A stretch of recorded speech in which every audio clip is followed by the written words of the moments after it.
Good afternoon and welcome to the Business Today show. This is where we get you all the market closing action. First up, let's take a look at what's hot in the corporate and the financial world. It's been an incredible day for silver. The white metal breaches the 2.5 lakh rupee level on global cues and then plunges 21,000 rupees in under an hour as trade book profits. Also, there's action in other metals as well, with copper hitting lifetime highs. Bitcoin also has joined the surge, crossing $90,000 after a 2-week gap of traders betting on a New Year rebound. Lackluster trade in stock markets as foreign investors remain on a holiday. Indices now give up early gains, with the Nifty now slipping the psychologically important 26,000 mark. IT and energy stocks lead the losses. Rupee is now down more than 10 paisa, with dealers indicating that banks are selling dollars to support the Indian currency. Government is reportedly seeking over $30 billion in compensation from Reliance Industries and BP for underproduction from the KG Basin. Reuters says 3-member tribunal hearing the dispute since 2016 is unlikely to deliver its verdict next year. The claim is the largest ever by the government against a corporation. In a massive boost to the defence sector, the Defence Acquisition Council has approved proposals worth 80,000 crore rupees. A meeting headed by Defence Minister greenlights overhaul of T-90 tanks, Mi-17 helicopters, purchase of loitering munitions as well as surface-to-air missiles and much more. Defence sector stocks rally after the massive order. Partial relief for Indian exporters with the free trade deal with Australia coming into effect from the 1st of January. Australia will be exempting all Indian exports from duty. Commerce Minister says the move will give deeper market access, stronger supply chain resilience and benefit Indian MSMEs, farmers and workers.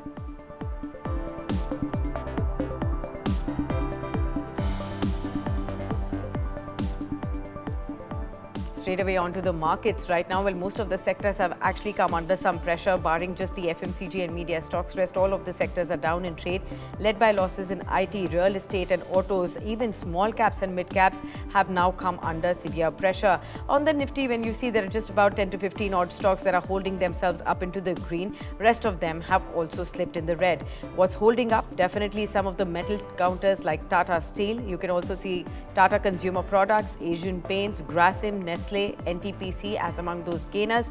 But when we look at the top laggards at this point in time, well, you do have names that are dragging, like HDFC Bank on the lower end. You also have a lot of other names within the banking space, the auto space, as well as the IT pack that are dragging in trade. You have Adani Ports, Power Grid, HCL Tech as among those other laggards right now.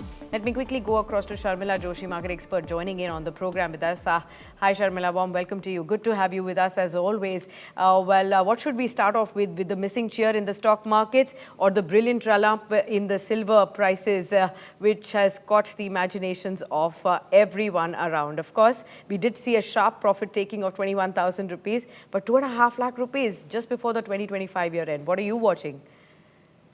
Absolutely, I think metals is where the focus is, and we've been hearing of late that whether if it's whether you can attribute it to the fact that the rupee is weakening, or the fact that we really haven't seen the participation from FIIs like we have seen in the past, this entire past year, or the fact that geopolitical situations are such that metals are really warranting a lot of attention over the last couple of years. And back in the day, honestly, I would have not really recommended anybody to have a silver or gold ETF. But, that has changed over the last couple of years, where I've really, when people have asked me that what's the kind of portfolio you should start with, I have always advised that definitely include a gold ETF, definitely include a silver ETF. Yes. Because, the signs were there. Nobody expected this kind of a blowout. We did see it during Diwali. So you didn't really expect to see silver hitting this kind of an high. But the signs have been there for a couple of years that metals are going to sort of play a very significant role, and one hopes it is time for equities to catch up, very honestly. Yeah. That unfortunately it's taking its time. But how would you look at silver? It hits that 2.5 lakh mark and then a 21,000 rupee profit taking that came in. Could it be the peak, or could it be just a blip and giving you that opportunity to maybe enter with the ongoing run-up? It's, I think too early to say whether it's a peak or anything like that. Because as I said, the situation on the ground has changed so much over the last couple of years that people are finding sort of greater comfort in being invested in a commodity like a gold or a silver. So as I said, for me, ETF has been the easiest sort of an answer, and do an SIP if you can, because that always sort of protects you. But that, the bottom line is that you can't now have a portfolio if you have, not people like me who've been invested in equities for the longest time. But if you are starting new, I think that you can't have a portfolio where you don't have an exposure to either gold or silver. That's a massive change. Everybody who used to think probably a flexi cap or a balanced advantage fund, an index fund, or maybe a mid cap or a small cap fund would suffice for your 5 funds in your mutual fund portfolio.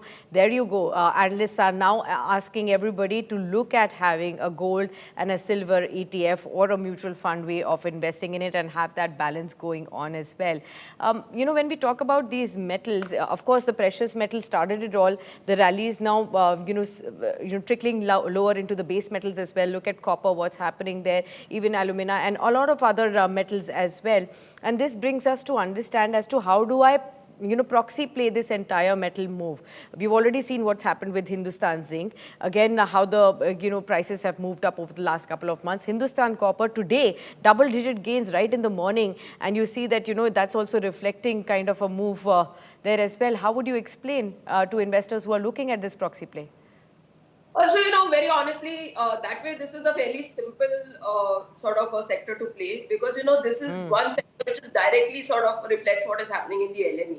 So, as compared to a lot of other sectors where we may have our sort of domestic issues that override what is happening globally, here very clearly it is what is happening in the LME that sort of seems to dictate what is happening with your prices here. So I think if you want to be in metals, that's the piece that you need to track, and what are the sort of bites that you're getting from there in terms of the outlook, whether it's for copper, whether it's for zinc, whether it's for aluminium, and then take it from there. Because, very honestly, if you ask me, especially where steel is concerned, the valuations that we are trading at the moment, they seem fairly valued. They don't seem to suggest that there is really too much of a room for an upside. But as I said, this is one sector that is playing off what is happening globally more than anything that is happening domestically. And, typically this is sort of the year end is a time when a lot of global players get into sort of negotiations for the coming year. And that also sort of drives prices at this point in time. So we need to keep all that in mind and then play this sector. But, very honestly, as I said, purely from a valuation perspective, I don't think there is too much of a room really left from where prices are today. Fair point. So I hope this has given you a lot of insight in case you're looking at metals play as a whole for your investment portfolios, viewers. Let's now look at big news that has really come in today with respect to the largest listed stock back home on the domestic stock exchanges, that's Reliance Industries. The government of India has reportedly slapped a massive $30 billion claim on Reliance Industries and BP for alleged underproduction from their flagship KG-D6 gas field. According to the news agency Reuters, the claim covers what the government calls a shortfall in targeted output over several years. The fields, which were the country's first deep water gas project, were awarded to Reliance Industries in the years of 2000 and were also estimated to have gas reserves of about 10 trillion cubic feet. The government has argued that just 20% of the amount was produced. Reliance had announced in 2020 that it had ended the production from the fields. The hearing has now been on since 2016, and Reuters says the final arguments by the 3-member tribunal were heard on 7th of November. A verdict, according to the agency, is unlikely up until mid of 2026. And therefore, you've seen the stock of Reliance Industries also edge a little lower from the morning trading session, as well as even now when we look at Reliance Industries share, it is subdued at this point. Let me quickly, so it's at 1544 right now, down about 1%. How would you look at Reliance Industries and this news report that's come in, Sharmila? or rather unfortunate, one must say. And as you sort of outlined, it is a case that's been going on for 10 years, and we'll hear the outcome. So Yeah. let's hope that there is some clarity in the next couple of months. So just two things I'd like to add really. Yeah. One is that in the past year, Reliance has been the one stock that has sort of given you positive returns. If you were to sort of take a breakup of what has happened in the last year, of course, financials have led, but if you were to look at the conglomerates, whether it's a Birla, whether it's a Bajaj, Reliance has clearly been, one group that has given you good returns as compared to a lot of the other big industrial houses in the country. Secondly, I think that Reliance, as on date, is more than the businesses that we used to value them for earlier. Of course, we've had Geo Financial spin-off, but they still have a very important retail piece as well as a telecom piece, which hopefully you will see sort of get listed separately going forward. So, their strategy of late has been to invest new money in businesses which are sort of more sort of large base where you need capex, where revenues could be large, new age businesses, and things like that. So I think it's a very interesting time for Reliance in that sense. But definitely, I think that all that, even if you were to even put all that aside, this piece Sure. of news not good news, and we need to wait for the outcome of this. Fair point. Let's also shift focus to the defense space that's also garnering a lot of attention right now, especially when the government is now stepping up its defense modernization drive, with now the Defense Acquisition Council clearing proposals worth nearly 80,000 crore rupees today. Sharmila, first up, help me understand, how are you looking at this entire defense move that has started? Of course, there have been time and again these kind of proposals that the DAC has taken through this year, 2025. And the Make in India proposals that the government constantly focuses on. What's your thought as far as the defense stocks are concerned? Are they here for a sharp run-up even in the new year, 2026? Very similar to what we were discussing about metals. Again, defense as a play. If you had asked me this question 10 years ago, I would have said yes. These are all very steady sort of state companies. Orders are, niche companies. Whether it's an Engineers India, whether it's a BML, whether it's a BEL, all these companies. That the orders that go to them will go to them, and they are long gestation orders. It takes time for it to show in their profit, etc. But what has really changed in the last couple of years? One is, of course, this whole Make in India that we've been seeing, and the increased orders that these companies have been getting. And also the fact that the way geopolitics has played out, not just globally, but even for us as a country over the last 4 or 5 years, has definitely put this sector in the spotlight. And we have seen that whether it's the shipbuilding companies or Hindustan Aeronautics, they have gotten order books which are much larger than what they were earlier. And the valuations are also fancy. These are not the valuations that one would have been comfortable with.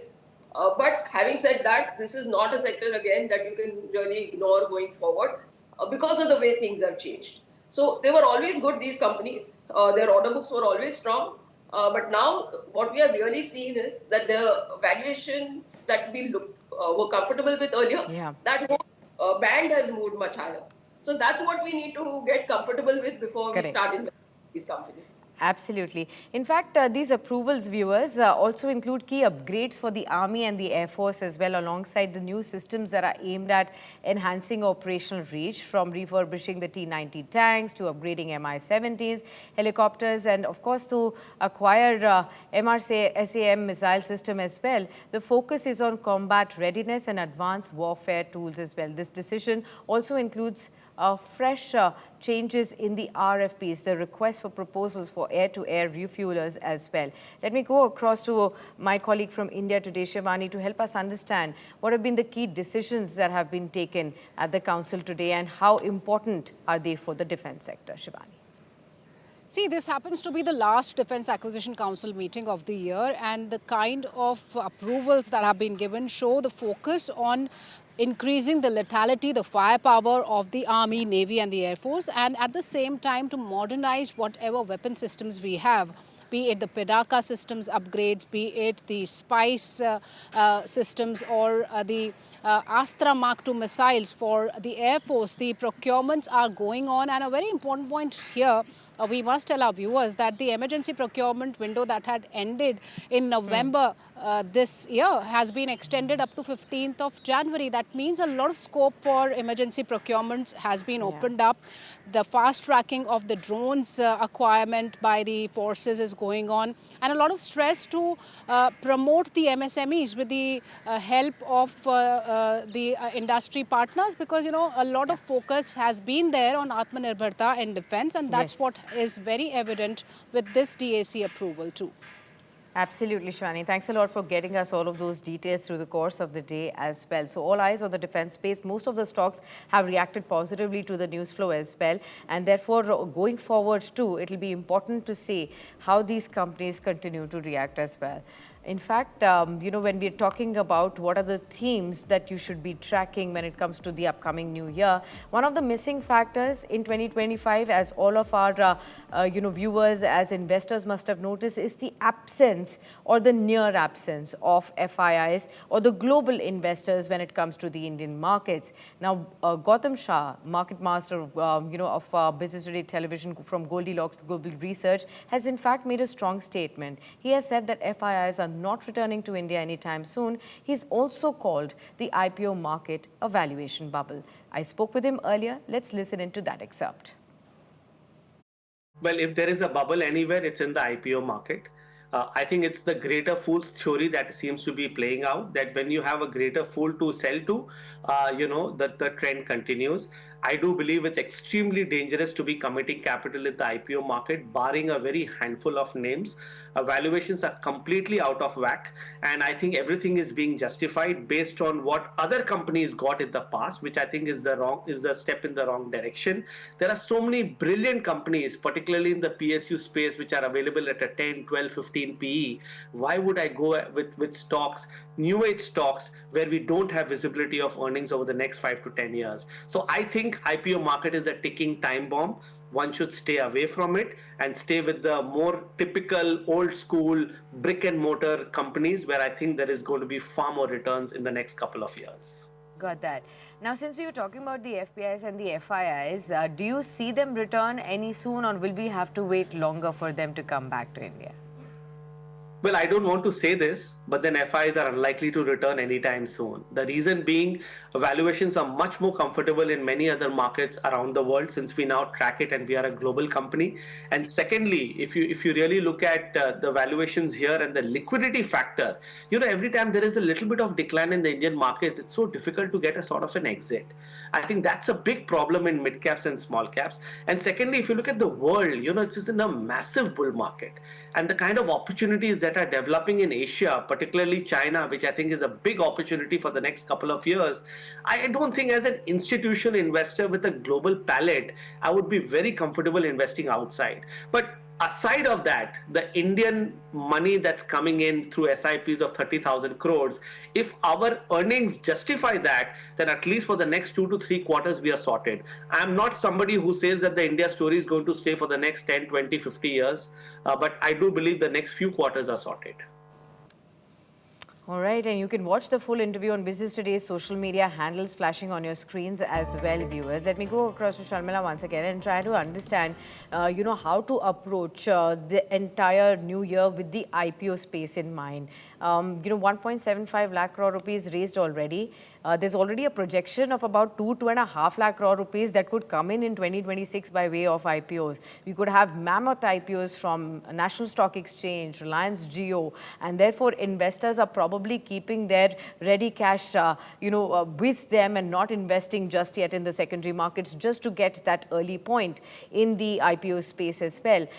Do you also believe the space is in a bubble? There could be a lot more disappointment rather than winning trades that we may see in the IPO space in New Year?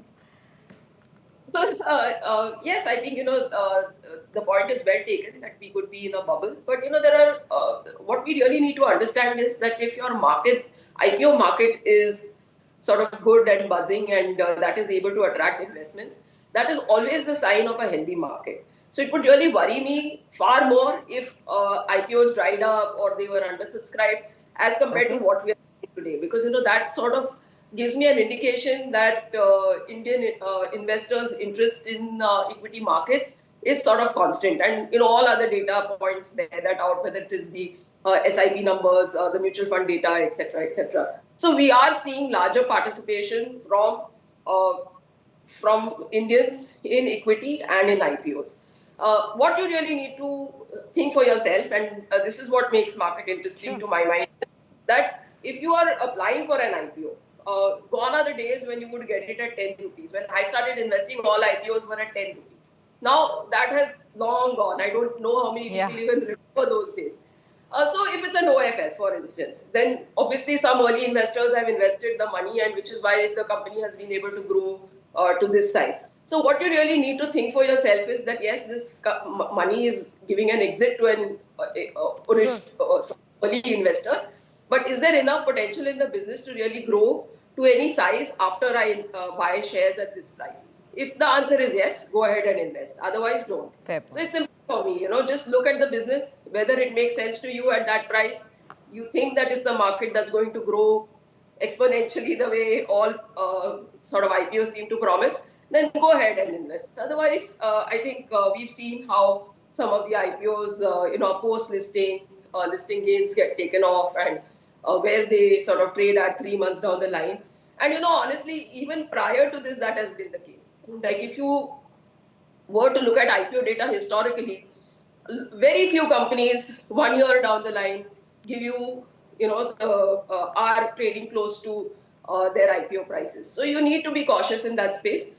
Some companies do sort of recover from that if the valuations warrant, the business warrants. But yes, I think you need to approach it with caution. But as I said, I would be far more worried if people stopped investing in IPOs. Absolutely. So that's a fair balanced view out there as far as the IPO space is concerned. We don't even need a situation when there are no IPOs or under subscription, but at the same time, we need to be cautious about overvaluation at the same time as well, and a frenzy or a euphoria that needs to be checked at the right time as well. A minute to go before the market shut shop. Sharmila, what's your expectation from 2026 on the Nifty, the kind of returns that you expect there? So it's a lot of ifs and buts. So let's go with the positives. So let's go with the ifs. So if we see the US-India trade deal fall through, if you see that in January companies report decent numbers, because then you will sort of start turning your valuations to the next year valuations, etc. Then I think, and you hear some positive sounds as to what is happening with the budget, etc. Then I think hopefully we'll have a good year. Fantastic. All right, viewers, let's quickly look at shutting the market down by looking at a wrap there. And of course, we'll come back to Sharmila for all your questions to be answered by her as well. 90 points lower. We have slipped below the 26,000 mark, 25,951, although we just managed to pull up, at the last point. And you do have about 0.3% of a downtick as far as the Nifty is concerned. What's also managed to inch up into the green among the sectors is the PSU banks, right at the fag end of the kind of move that we've seen today. So it's FMCG, PSU banks, media stocks that have managed to end with a green, but real estate, IT, these are the two big lagging sectors today, along with the broader markets, mid and small caps that have also given about a 0.5% to 0.7% of gains of the losses that we are clocking in there. Let's look at the top movers on the Nifty. You have Tata Steel, Tata Consumer Products, Asian Paints, Grasim and Nestle among the winners. Again, on the downside, you have a lot of names like Adani Ports, HCL Tech, Power Grid, Trent, even Adani Enterprises. So Adani stocks have in fact fallen today. Look at even Bharti Airtel and Bharat Electronics from the defense pack, despite that good news that's failed to pull up in the trade today as well. So that's as far as the markets are concerned for you viewers. 100 points lower at 25,942 is what they have settled at. Let me quickly take a view from our viewers as far as their questions are concerned from Sharmila. Rajita from Gwalior writes in and says, can I still enter copper and silver stocks? If yes, can you please suggest to me which one should I be looking at? Something that we started our conversation with today, Sharmila. Copper and silver stocks, Hind Zinc, Hind Copper, other stocks. Can one still take an entry? So silver, I think we've answered. It's a ETF approach, and definitely I think start a silver ETF, start a gold ETF. Let me just add to that, and you're now allowed to sort of invest. We have some funds which have one US facing fund, one China facing fund. I think you should add global flavor also to your portfolio. For copper and zinc, I'd wait a bit. Both Hindustan Zinc, copper, both are good stocks, but I'd wait a bit before I invested. Okay, we'll take Praveen's question next. Praveen from Gujarat says, I have 1 lakh rupees to invest for the next 3 to 4 years. Can you please suggest to me what are the options in front of me where I can put this money in, Sharmila? So assuming he is an absolute first-time investor, then I think really the best approach would be mutual funds. But if he wants direct stocks, then I would say restrict yourself to the large caps. Financials have done well this past year. So I think buy a basket which has one financial stock, one IT stock, one pharma stock, and one FMCG stock. 4 stocks. Okay, fantastic. Fantastic. So there you have it. Mutual funds in case you're an absolute fresh one, but in case you want to directly invest in stocks, large caps, and among these sectors that Sharmila has mentioned in, you could go for the large caps in this space and you'll be sorted there. Mahima's question next, she's from Chennai. She says, is this the right time to buy defense stocks? So I think considering the news flow that we have been having and discussing on as well, the question comes in back. Remember in 2024, this was the biggest theme that retail investors tracked, both railways and defense. Finally, we are seeing some more orders coming in, right time, and how to select the defense stocks from this entire gamut of baskets of stocks that we have. So I like the shipbuilding companies because their orders are very large. So whether it's a Mazda dock, whether it's a Garden Beach, I think you could choose one of those. And probably HAL, because again, I think that what we are seeing is that aerospace is sort of in focus. And then I think, one of those other, from the other list, whether it's a BML, PEL, that kind of a stock. So I think, as we said earlier, maybe even here, sort of try to apply a SIP sort of a method rather than buying your entire quantity in one go. So whatever money you want to put into defense stock, make a basket of 4 or 5 stocks and buy it periodically over the next year. Okay. Lastly, it's not a question from our viewers, but I want to ask you for the benefit of our viewers, what is it that investors must not do in the new year, 2026? Well, I think would be what I'm really sensing right now is that we are giving into a lot of sort of pessimism because we have seen that mid caps have underperformed. But to my mind, if you have a portfolio which is already sort of, you have decent number of large cap within your portfolio, don't ignore the mid cap and the small caps. Because you could very easily do that given the fact that, we haven't seen the best of returns from this space. But I think don't do that because, sort of the beta on your portfolio will come from that space. Okay, so don't ignore mid-cap and small caps, even though these pockets have had a rough year, especially the small caps with about 23% of a negative return, one of the worst returns in the last, since 2018 or so. But don't ignore is what the wise word says. Thank you so much, Sharmila, for being with us. It's always a pleasure to speak with you and hope you have a fantastic upcoming new year ahead. With that, viewers, it's a wrap on the Business Today show. And in case you too have any questions about your investments in mutual funds, your SIPs, stocks or gold-related queries, send them to us on the number that's flashing on your screens. Also, don't forget to tune in at 9 a.m. tomorrow morning with all the opening action.